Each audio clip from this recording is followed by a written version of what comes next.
हाय नूर, हाय हिंसी। कैसे हो? बहुत बढ़िया। आप चलो, बताइए। बहुत बढ़िया है। तो आज का पॉडकास्ट और आज के टॉपिक्स क्या रहेंगे? आज एक्चुअली कोई टॉपिक नहीं है। हमारे पिछले पॉडकास्ट देख के हमारे काफी सारे व्यूअर्स ने हमें क्वेश्चंस दिए थे एंड उन सभी क्वेश्चंस के आंसर्स हम इस पॉडकास्ट के थ्रू उनको देने वाले हैं। बढ़िया बात है। तो this podcast is going to be very fun, ये बताने के लिए कि स्पिरिचुअलिटी भी फन टॉपिक है। बिल्कुल, स्पिरिचुअलिटी फन है। स्पिरिचुअलिटी मीन्स अलाइव, एक जिंदा दिली चीजें हैं जिसमें एक जिंदगी की पहचान होती है। नॉर्मली ये चीजें बहुत ज्यादा ना एक मिथ बन चुकी हैं कि अगर आप स्पिरिचुअल हो जाओगे तो आप लग्जरी लाइफ नहीं जी सकते, आप गाड़ियों में नहीं घूम सकते, आप नॉर्मली टू व्हीलर्स यूज करो, आप साइकिल्स यूज करो, आप एक डाउन टू अर्थ बन जाओ। डाउन टू अर्थ हमें ना इन चीजों को लेके नहीं बनना, डाउन टू अर्थ हमारे माइंड को बनाना है कि वो ईगो हमें ना फंसा दे। यही चीजें आज के पॉडकास्ट में मैं भी क्लियर करना चाहता हूँ। सो क्वेश्चंस क्या हैं आज के? सो क्वेश्चंस, फर्स्ट क्वेश्चन यही है, जैसे टॉपिक आपने स्टार्ट किया स्पिरिचुअलिटी से लेकर, फर्स्ट इमेज जो सबके माइंड में आती है वो मोस्टली यही है कि स्पिरिचुअल होने के लिए हमें बहुत ज्यादा भक्ति में जाना पड़ेगा या हमें बहुत ज्यादा भगवान की साइड होके सब चीजें छोड़नी पड़ेंगी, एक बहुत ही डिफरेंट लाइफस्टाइल को एडॉप्ट करना पड़ेगा। बट एग्जैक्टली इसकी रियलिटी क्या है? नहीं, देखो, भगवान की जहाँ पे बात आती है ना, वहाँ पे स्पिरिचुअलिटी नहीं, उसे रिलीजन बोला जाता है। क्योंकि रिलीजन में ही है जब हम कुछ रिचुअल्स की बातें करते हैं, अपने लाइफ में एक डिसिप्लिन की बातें करते हैं, हम एक डिसिप्लिन में आ जाते हैं और वो रिचुअल्स को रिपीटली एवरीडे करते हैं, तो वो चीजें एक रिलीजन बन जाती हैं, वो स्पिरिचुअलिटी से थोड़ा सा हट जाती हैं। हाँ, है जरूर उसमें भी स्पिरिचुअलिटी, बट मैं ये कहता हूँ कि उसमें स्पिरिचुअलिटी के साथ साथ में कुछ बाउंडेशंस आ जाती हैं जिनकी वजह से आज के यूथ उन चीजों में उतरना ही नहीं चाहते। मैं यही समझाना चाहता हूँ यूथ को, spirituality it's a free life जिसमें एक एजुकेशन रहती है आपके अंदर कि हम क्या हैं, एनर्जीज क्या हैं, यूनिवर्स हमारे साथ में किस ढंग से कनेक्टेड है, हम अपनी लाइफ को कैसे अच्छे ढंग से जी सकते हैं, हम एक अच्छी लाइफ में लग्जरी में रह के एक अच्छी अमाउंट ऑफ मनी कमा के भी स्पिरिचुअल हो सकते हैं, जिसमें हम लोगों के लिए एक प्रेम भाव रख सकते हैं, उनके लिए बुरा नहीं सोचना होता, उनको हम हेल्पफुल रहते हैं। ये पॉइंट्स जो हैं ये स्पिरिचुअलिटी में आते हैं। तो भगवान के साथ में जुड़ना वो अलग बात है जो धर्म कहता है।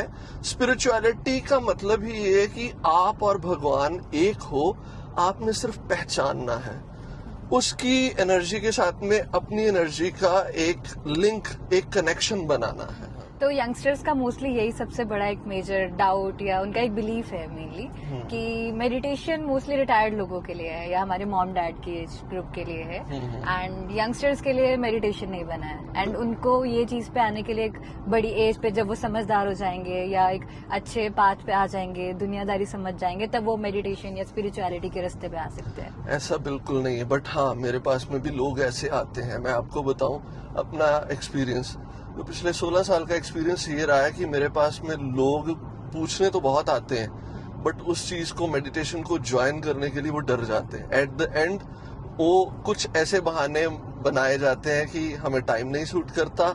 अगर उनको डीपली पूछा जाए कि रीजन क्या है, तो अंदर से वो डरे होते हैं कहीं ना कहीं हमारी लाइफ कुछ अलग ना हो जाए। हमने सुना है कि मेडिटेशन जो है वो बुजुर्गों की बातें हैं, अभी हमें नहीं करना चाहिए, अभी तुम क्यों मेडिटेशन में जा रहे हो, अभी तो जिंदगी जियो। यही गलत पॉइंट वो पकड़ के बैठे हुए हैं। बेसिकली मेडिटेशन आपको जिंदगी जीना ही सिखाती है। नॉर्मली आज के टाइम पे अगर मेरे को भी सुन रहे होंगे जितने भी यंगस्टर्स, वो ये कतई नहीं कह सकते कि हम अपनी जिंदगी जी तो रहे हैं, खुशी से जी रहे हैं, बट उनमें प्रॉब्लम्स नहीं है। बिल्कुल भी प्रॉब्लम्स आती हैं, वो चाहे रिलेशनशिप की प्रॉब्लम्स हो, फाइनेंस की प्रॉब्लम्स हो या अपना फ्यूचर सेटल करने की प्रॉब्लम्स हो, ये थॉट्स चलते ही रहते हैं। मेडिटेशन, अब होता क्या है, सपोज करो मैं ये गाड़ी चला रहा हूँ और बहुत अच्छे एक सड़क पे जा रहा हूँ, मुझे उसकी नेचर को एंजॉय करना है, बट क्या होगा, मैं इनसाइड ये सोचता रहूंगा, यार काम कैसे होगा, आगे मेरे फ्यूचर में कैसे सारी चीजें चलेंगी। मैं सरवाइव कैसे करूंगा, अभी जो बिजनेस चल रहा है वो कल को मैं कर पाऊंगा या नहीं कर पाऊंगा, ये सारी चीजें तो चलती रही। उस चीजों के बीच में मैं नेचर को एंजॉय करना भूल गया, ठीक है ना। तो मेडिटेशन ये सिखाती है कि ये चीजें भी बहुत अच्छे से सॉर्ट आउट हम कर लेंगे तब जब उनके बारे में उस स्टेज पे पहुंच जाएंगे। सपोज करो अभी गाड़ी चला रहा हूं तो मुझे इसको एंजॉय करना है, जब मैं अपने ऑफिस पहुंच जाऊंगा तो मैं उसके बारे में सोचूंगा, जब मैं अपने पार्टनर के पास पहुंचूंगा तो मैं उसके बारे में सोचूंगा। ये नहीं करूंगा कि एक खिचड़ी बना लूं, पहुंचा कहीं हुआ हूं, सोच कुछ रहा हूं, कर कुछ रहा हूं। तो ये मेडिटेशन का एक फंडा है जो यंगस्टर्स, या कह सकते हो कि यंगस्टर्स तो बात की बात है, नॉर्मल पर्सन्स किसी भी एज के वो डरते हैं कि हम मेडिटेशन में अगर चले गए तो पता नहीं क्या हो जाएगा। मैं आज खुल के बोलता हूं कि अगर आप मेडिटेशन में चले जाओगे तो जिंदगी और भी खूबसूरत हो जाएगी। एंड एक और फन पार्ट है, मोस्ट ऑफ द क्वेश्चंस जो हमें इस पॉडकास्ट के लिए मिले हैं वो यंगस्टर्स के ही हैं। ओके, सो ये क्वेश्चंस क्या बाहर से आए हैं? जो हमारे मेडिटेशन पे रेगुलरली जो आते हैं, हाँ। उनमें से किसी के भी क्वेश्चंस नहीं है। Okay. ये हमारे जो व्यूअर्स हैं जिन्होंने हमें यूट्यूब पे देखा है, उन्होंने हमें क्वेश्चंस भेजे हैं। Oh that's good. So firstly relationship वाला आपने एक पॉइंट जो बोला, हाँ। सो एक बहुत ही फनी क्वेश्चन जो हमारे पास आया है वो ये है कि how to find a soulmate through meditation और मैनिफेस्टेशन। ये सोलमेट ढूंढने से कतई नहीं मिलने वाला और ना ही मिलेगा। अगर मिल भी जाएगा, अगर उनके साथ में आप शादी करवा लोगे तो वो सोलमेट नहीं, सोल किलर बन जाएंगे आपके।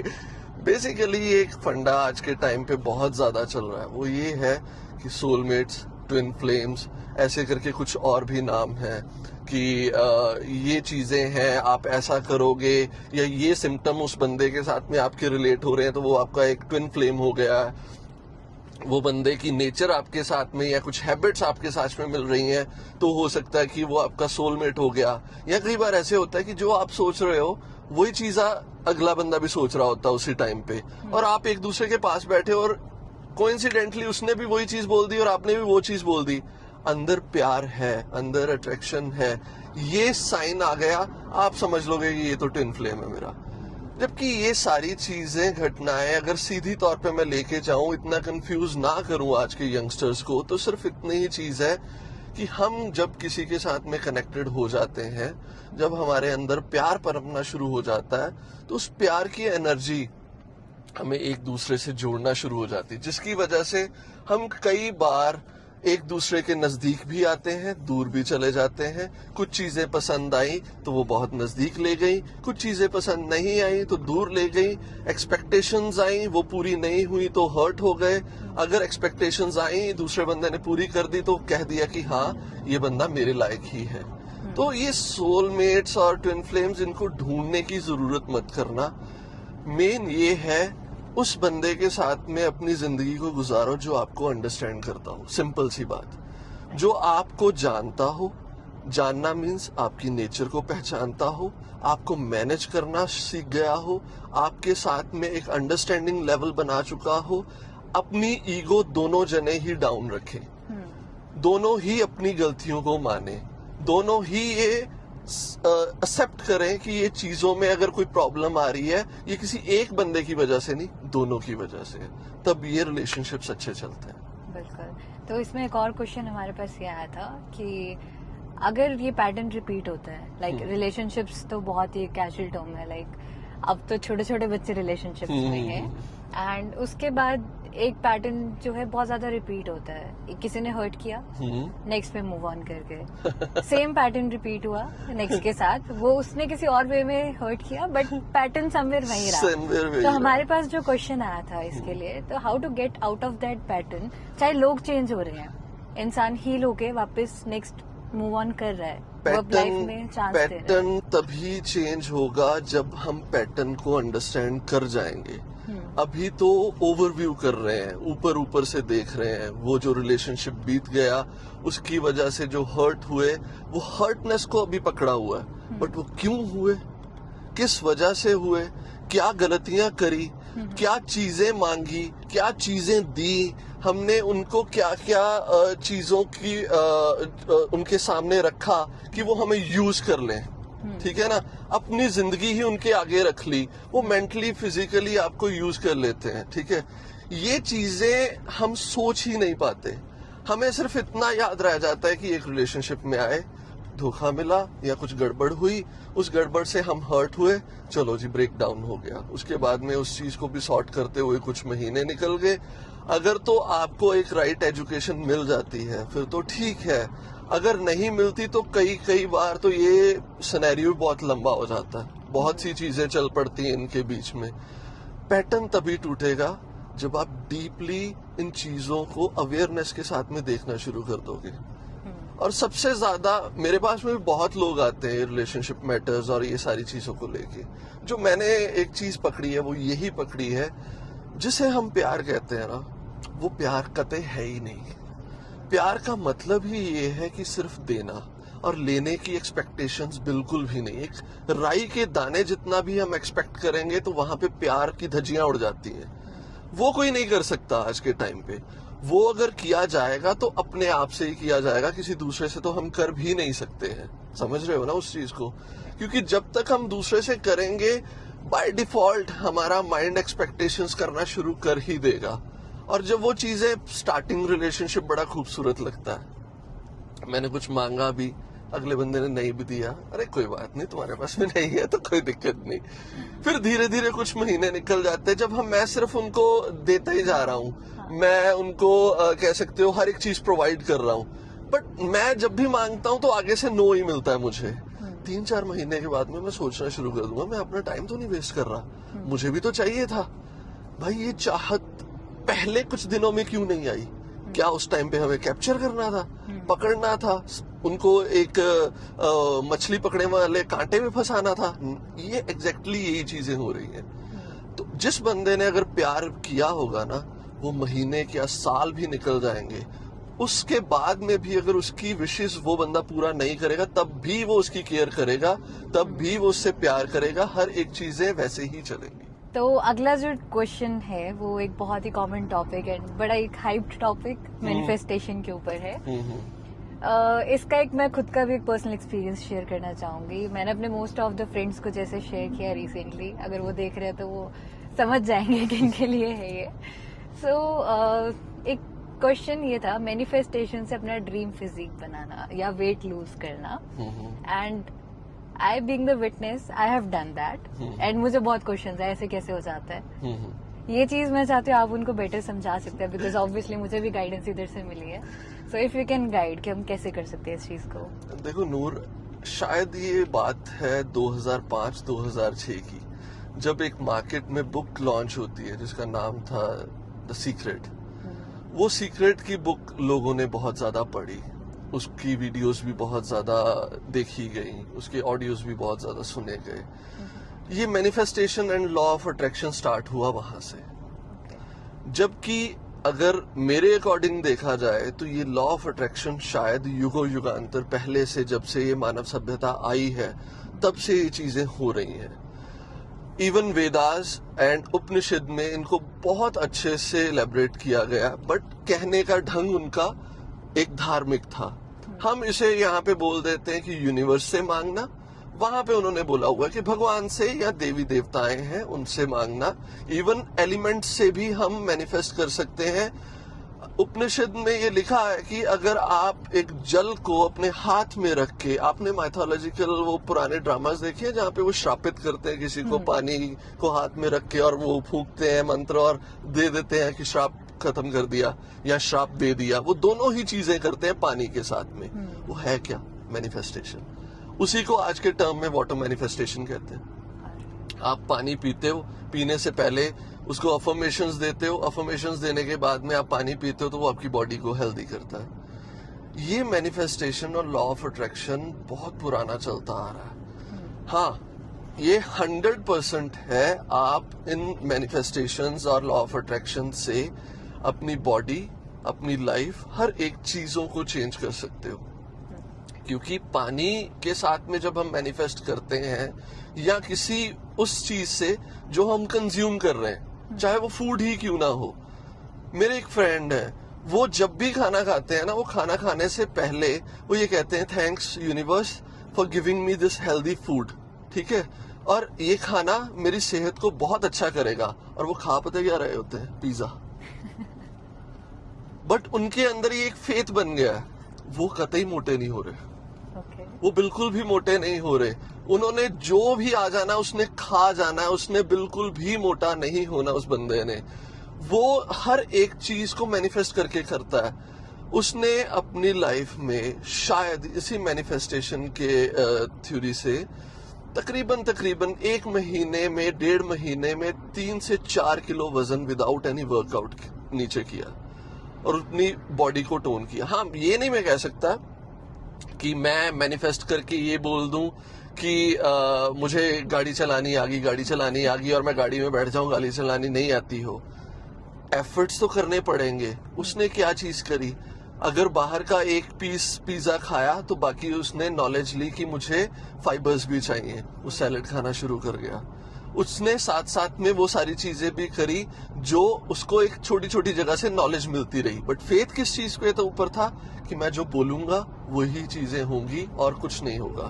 तो अगर आपने वो चीज करी है, मेरे फ्रेंड ने करी है, मैंने भी वो चीजें अपनी बॉडी के ऊपर करी हैं, ठीक है ना, तो ये सारी चीजें मैंने अपने बालों के ऊपर ये प्रयोग किया।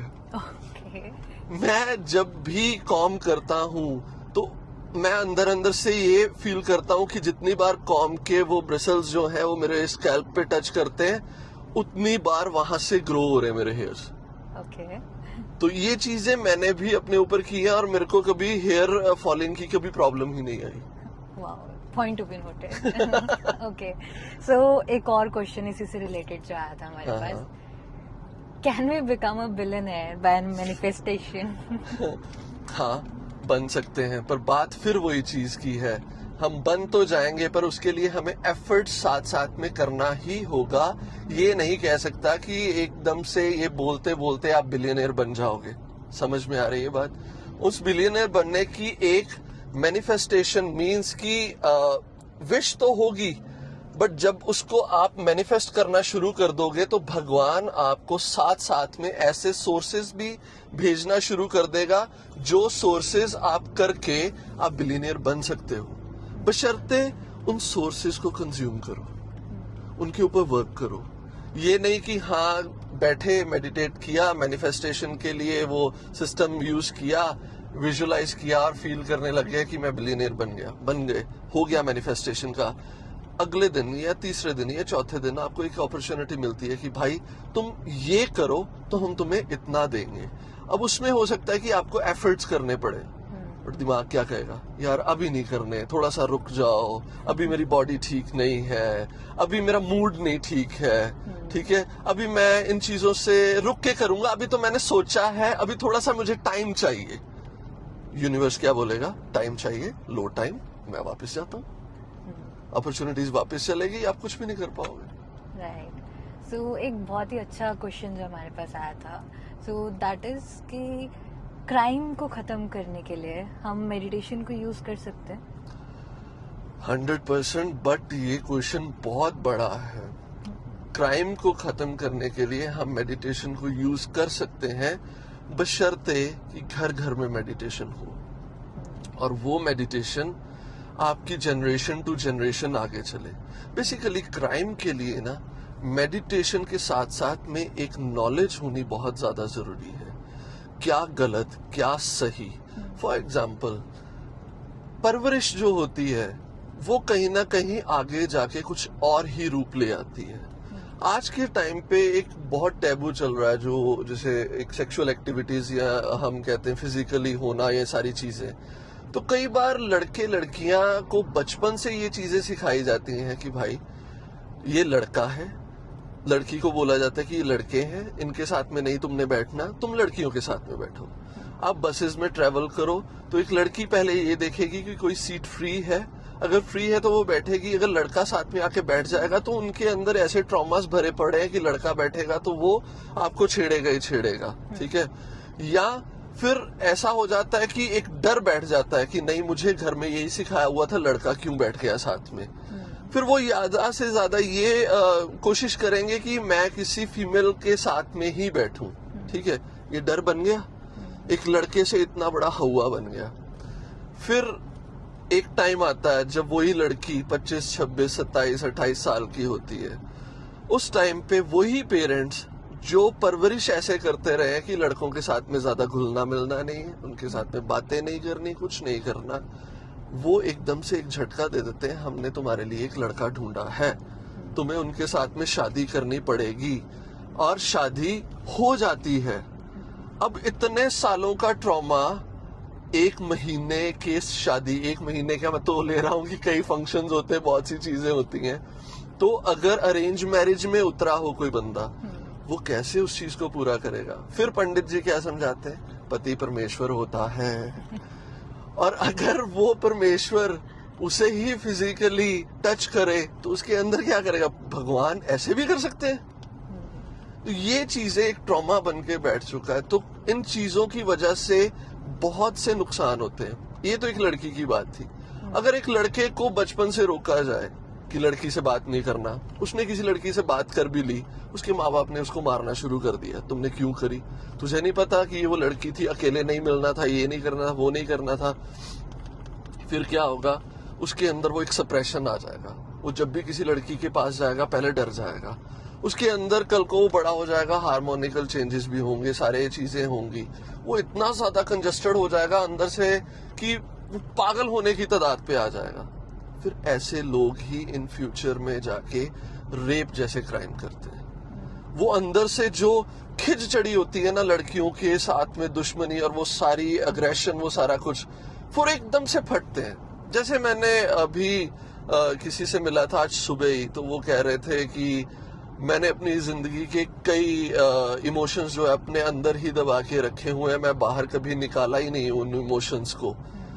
तो अगर इमोशंस अभी तक अंदर हैं और आज भी हम उसे डिस्कस कर रहे हैं, तो दैट मीन्स कि वो खत्म नहीं हुए, एक ना एक दिन तो ब्रस्ट होंगे। तो क्राइम अगर रोकना है ना, तो हमें इस एजुकेशन को स्प्रेड करना पड़ेगा। हर एक घर में एक अच्छी एजुकेशन लेके आनी पड़ेगी, जहां पे बाउंडेशंस की जगह पे समझाया जाए कि बंदा खुद ही उन चीजों से परे हटे। रेप ना हो, उसकी सजा देने से पहले हमें परवरिश ही ऐसी करनी चाहिए कि जहां पे ऐसे संस्कार बन जाए कि ये चीजें उनके दिमाग में आए ही ना कभी। ठीक है ना? तब जाके ये क्राइम हटेंगे, कम होंगे, तभी ये सारी चीजें होंगी खत्म, जब ये घर घर में मेडिटेशन पहुंचेगी, अदरवाइज नहीं। सो मैनिफेस्टेशन से जो हम चीजें अचीव करना चाहते हैं या हमारा जो भी ड्रीम है उसको हम पा लेते हैं, वो तो होता है, बट इज इट ट्रू कि हम अपनी प्रॉब्लम्स को भी अट्रैक्ट करते हैं और मैनिफेस्ट कर लेते हैं? हाँ, 100% मैनिफेस्ट करते हैं हम अपनी प्रॉब्लम्स को भी, हम अट्रैक्ट करते हैं अपनी प्रॉब्लम्स को, अपनी फिजिकल प्रॉब्लम्स को भी और मेंटल प्रॉब्लम्स को भी। रीजन क्या है? पहले तो ये लॉ ऑफ अट्रैक्शन को समझो। लॉ ऑफ अट्रैक्शन ये कहता है कि तुम जो भी सोचोगे और उसे रिपीट करोगे, वो मैं आपकी रियलिटी में बदल दूंगा। साइंटिस्ट आज ये मान चुके हैं और साइंस ने ये प्रूव कर दिया है कि हमारा माइंड इमेजिनेशन और रियलिटी में फर्क नहीं कर पाता। आप जिस चीज को इमेजिन या फील करना शुरू कर देते हो, वो चाहे प्रॉब्लम्स हो तो यूनिवर्स या भगवान या जो भी उसको नाम दिया जाए, लॉ ऑफ अट्रैक्शन कहा जाए, वो वही चीजें इन रियलिटी में आ जाएंगी। अगर आप अच्छी चीजों को अट्रैक्ट करते हो तो वही आएंगी। अब होता ये है, मैंने अट्रैक्ट करना शुरू कर दिया एक अच्छी चीज को, फॉर एग्जाम्पल मैंने एक गाड़ी को अट्रैक्ट करना शुरू कर दिया, ठीक है, बट गाड़ी जैसे ही उसकी मैनिफेस्टेशन शुरू कर दी, करने के बाद में 5 मिनट के बाद में एक डाउट आता है, यार पैसे तो है नहीं, गाड़ी तो मैंने पॉश मैनिफेस्ट करी है, अभी तो पैसा है नहीं, क्या होगा, छोड़ो यार ये चीजें नहीं। या वो छोड़ने की बात भी नहीं कहता, वो इसी थॉट को लेके चलता है, यार पैसे तो है नहीं, पैसे तो है नहीं, पैसे तो है नहीं। तो यूनिवर्स को हम क्या दे रहे? पैसे है नहीं। अगर उसकी बजाय मैं ये कहना शुरू कर देता, मेरे पास में अबंडेंस ऑफ सारी चीजें हैं, मेरे पास में भरपूर पैसा है और ये गाड़ी भी मेरे पास में है, और इसी एक फ्रिक्वेंसी में अपनी जिंदगी के हर एक दिन को बिताना शुरू कर दो, तो ये सारी चीजें 100% हो जाएंगी। हाँ, अगर नेगेटिव लेके चलोगे, पैसा नहीं है नहीं है नहीं है, तो जितना है वो भी आपसे दूर होना शुरू हो जाएगा। Right, okay. तो एक और क्वेश्चन जो हमारे पास आया है कि बहुत छोटी छोटी चीजों पे सब हर्ट हो जाते हैं, तो क्या मेजर ऐसा रीजन है कि जरा सा किसी ने कुछ बोल दिया हम हर्ट हो गए, एक कुछ कमेंट आ गया इंस्टाग्राम पोस्ट पे हम हर्ट हो गए, कॉम्प्लीमेंट नहीं मिला किसी चीज पे हम हर्ट हो गए, कोई चीज हमने जैसी सोची थी, शायद एक्सपेक्टेशंस आई गेस। मैं कह सकता हूँ कि एक्सपेक्टेशंस ही हैं, बट एक चीज को सोचो, आज के टाइम पे कितने इन्फ्लुएंसर्स हैं, ठीक है, कितने इंस्टाग्राम पे रील्स बनाते हैं।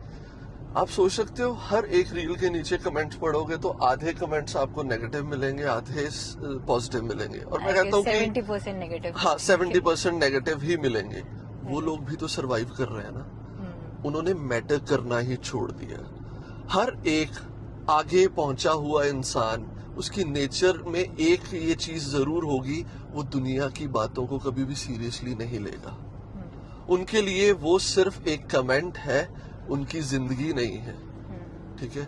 और जब तक हम ये चीजें नहीं सीखते और इन चीजों की प्रैक्टिस नहीं करते कि दूसरा इंसान हमें हर्ट करने के लिए एक छोटी सी बात बोल दे और मैं हर्ट हो जाऊं, जब तक ये चीजों के बारे में और इन चीजों के ऊपर वर्क करना नहीं शुरू करते, हम जिंदगी में सरवाइव कर ही नहीं सकते, ठीक है ना। होते हैं उसके पीछे रीजंस वही है, एक्सपेक्टेशंस, हमें कुछ चाहिए या हम उनसे कुछ बहुत ही ज्यादा ऐसी चीजें एक्सपेक्ट कर रहे हैं जो शायद वो नहीं भी दे पा रहे हैं, और उन चीजों के ऊपर ही उनको फोर्स कर रहे हैं कि हमें ये चीज चाहिए ही चाहिए, ऐसा होना ही होना है, अगर तुम मेरे साथ में हो तो ये चीजें होंगी। फिर अगर वो 1 मिनट के लिए ना भी बोल देगा कि नहीं मैं नहीं कर सकता, क्यों? क्योंकि वो फ्रस्ट्रेट हो चुका है ऑलरेडी। कितना मैं करूं, कितना और चीजें मैं तेरे को लेके दूं, कितनी और चीजें, ये एक एग्जाम्पल के तौर पे मैं बता रहा हूं, इसको किसी टर्म में भी लेके जा सकते हो, ठीक है ना। तो जितना भी हम एक्सपेक्ट करेंगे हम हर्ट होंगे, तो बेटर यही है एक्सपेक्टेशंस मत रखो। दूसरी चीज, अगर आप इस दुनिया में जी रहे हो तो किसी का भी मुंह पकड़ के नहीं रख सकते। आप किसी के लिए सही हो तो 100 बंदों के लिए गलत हो, तो 1000 बंदों के लिए आप अच्छे भी हो। एक मोहल्ले की बात ही कर लेते हैं, एक एग्जांपल दे देता हूँ। उस मोहल्ले में एक लेडी हो, वो बहुत ज्यादा चिल्ला चिल्ला के बात करती हो, और वो बहुत ज्यादा लड़ाकू किस्म की इंसान हो। पूरा मोहल्ला उससे बोलता हो कि तुम तो बहुत गलत हो, मेरा तो ढंग ही है लड़ने का, तुम्हारे को तो आदत ही है ये सारी चीजें। बट उन्हीं के बच्चों से, अगर वो छोटे बच्चे हैं तो उनसे पूछा जाए कि तुम्हारी मम्मा कैसे हैं, तो बोलेंगे बहुत अच्छी है मेरी माँ। वो उस चीज को एक्सेप्ट कर चुका है, उसने एक्सपेक्ट नहीं किया कि ये कभी उस ढंग से भी बोलेंगे जो बाकी बोलते हैं। उसने उस चीज को एक्सेप्ट कर लिया कि मेरी माँ है, इसने मेरे साथ में ऐसे ही बोलना है और मैं इसे एक्सेप्ट कर गया हूँ, तो वो उसे बहुत प्यारी लगती है। हम एक्सेप्ट नहीं करते लोगों की बातों को, प्यार कर भी लिया, उनकी हर एक चीज को एक्सेप्ट करने की बजाय उनको मोल्ड करने के ऊपर आ रखे हैं कि इनको बदलो, मुझे नहीं ये पसंद। बच्चा अपनी माँ को नहीं बोल सकता, वो सिर्फ उसके पास में एक ही ऑप्शन है, एक्सेप्ट कर लो, तो वो एक्सेप्ट कर लेता, उसके लिए वो अच्छा है। फिर एक और एग्जांपल मैं देता हूँ, कईयों को व्हाइट चना जो है वो एसिडिटी करते हैं, ठीक है ना। उनको बड़ा ज्यादा नहीं जी हम तो व्हाइट चना नहीं खाएंगे, एसिडिटी हो जाती है, कोलेस्ट्रॉल लेवल बढ़ जाता है, ये हो जाता है, वो हो जाता है। तो बुरे हो गए वो चने। एक भूखा इंसान सड़क पे किनारे पे मर रहा हो, उसको वही सफेद चने की सब्जी ला के दे दो, उसकी जान भी बचा देगा। ये चीजें काम करती है। Okay, but expectations I guess एक ह्यूमन नेचर है, सो उन चीजों को खत्म तो नहीं किया जा सकता, बट हाउ टू लेस। हाँ, खत्म नहीं किया जा सकता, ये 100% है। आज के टाइम पे भी और पुरातन टाइम से भी अगर किसी भी योगी को भी देखा गया हो तो वहां पे भी उस योगी के अंदर एक्सपेक्टेशंस होती हैं, वो चाहे भगवान को पाने की ही एक्सपेक्टेशंस क्यों ना हो, ठीक है ना, ये रहेंगी।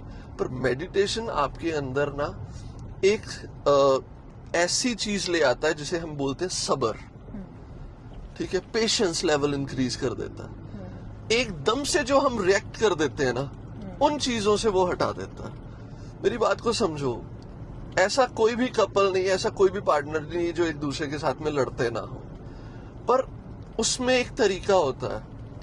एक ने गाली निकाली, दूसरे ने गाली निकाल दी, तो कम समझो कि तहस नहस हो गया काम।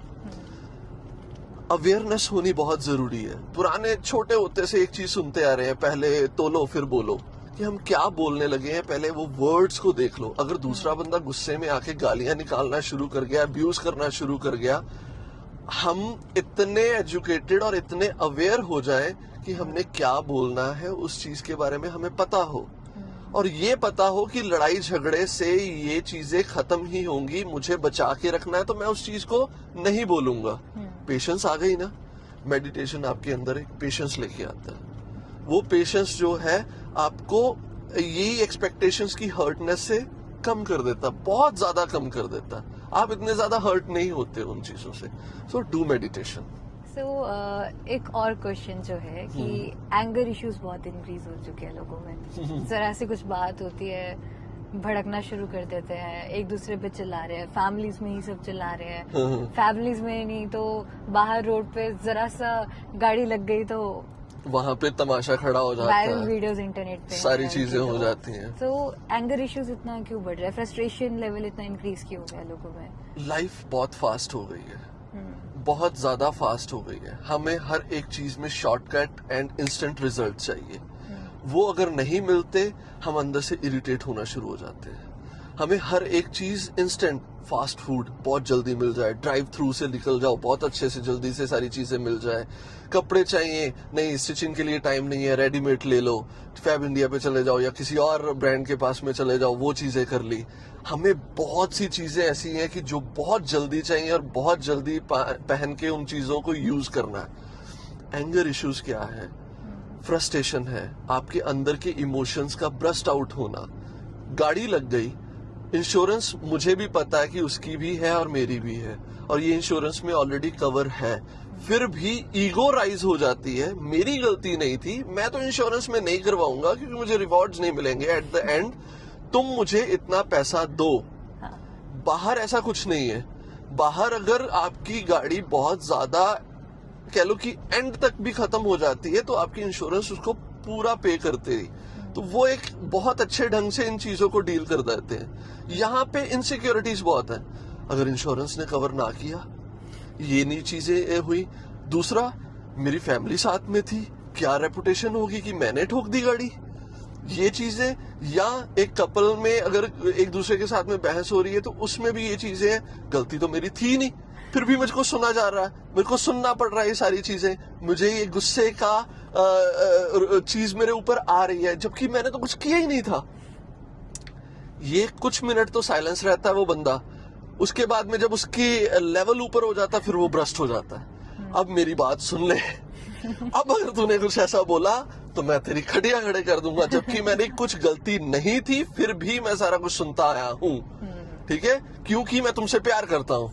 पर अगर एक भी रत्ती भर भी तूने कुछ और बोला फिर मेरे से बुरा कोई नहीं। ये ईगो है, बहुत ज्यादा नेचर चेंज हो चुकी है। मैं ये कहता हूँ कि अगर हमने अपने ब्रेन के ऊपर काम करना है ना तो ब्रेन की ही एक्टिविटीज को ज्वाइन करना पड़ेगा। सबसे बेस्ट है मेडिटेशन, और जो मैंने स्टार्टिंग में ही हमने कंप्लीट किया, meditation it's not thing for old ages और ऐसा कुछ है। अगर आज यूथ मेडिटेशन में उतर जाए, ये सारी चीजों को बहुत इजी वे में संभाल लेता है, बहुत इजी वे में इन चीजों को वो समझ सकता है, क्योंकि उसकी मेडिटेशन के साथ में जब थॉट की फ्रिक्वेंसी कम होगी, उसका ऑरा स्ट्रांग होगा, ऑरा स्ट्रांग होगा तो उसके साथ में जो भी लिंक्ड पर्सन्स हैं या जो भी चीजें वो काम कर रहा है या अपनी ऑफिस में है, कहीं पे भी है, उसकी एनर्जी बहुत हाई होगी, और उस हाई एनर्जी से वो अपनी लाइफ को बहुत सूदिंग कर सकता है, बड़े अच्छे ढंग से हर एक चीज को मैनेज कर सकता है, बशर्ते उसका ध्यान वो रेगुलर करे, माइंड बिल्कुल काम रहे। अगर काम माइंड होगा वो हर एक चीज को बहुत अच्छे से अच्छे ढंग से देखेगा, अच्छे ढंग से देखेगा तो उसको पता चल जाएगा कि इन चीजों को मुझे कैसे संभालना है। So that's all for today. So these were the questions जो हमें मिले थे, and I hope आप लोगों को उनके आंसर्स मिले होंगे। एंड स्टिल अगर और भी कुछ क्वेश्चंस आप लोग हमें पूछना चाहते हैं, कुछ नए क्वेश्चंस अगर आप हमें भेजना चाहते हैं, so you can put it in the comment box, या आप हमें इंस्टाग्राम पे भी रीच आउट कर सकते हैं। All the details are in the description, and stay tuned for more such videos. Take care all. जय ओंकार। जय ओंकार।